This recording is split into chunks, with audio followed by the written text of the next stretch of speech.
Welcome to Let Me Fix This. Enjoy the video. In this video, I will explain how to reset your CLA 250 maintenance indicator. First, turn your ignition to position 1, which is the accessory power. Next, use the steering wheel controls to navigate the dashboard display.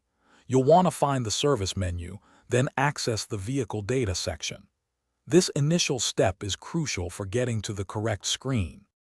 Once you are in the vehicle data screen, press and hold both the call button and the OK button on your steering wheel.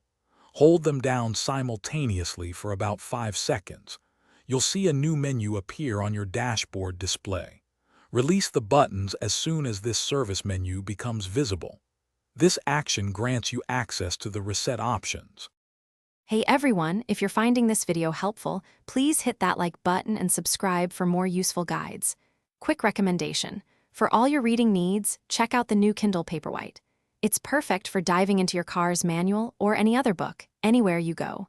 You can find the link and other great deals in the description below. Now let's get back to the video. Now that you're in the service menu, scroll down to find the Assist Plus option. Use your steering wheel buttons to navigate and select it. Within Assist Plus, you'll typically see options like Full Service or Confirm Service. Choose the appropriate one for your vehicle. Finally, confirm the reset when the system prompts you on the display.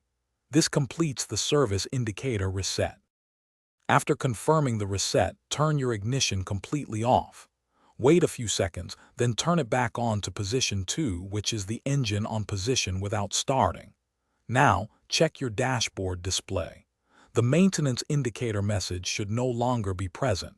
If it is, you've successfully reset your CLA 250 service reminder. Enjoy your drive. Thanks for watching. If you found this helpful, don't forget to like and subscribe.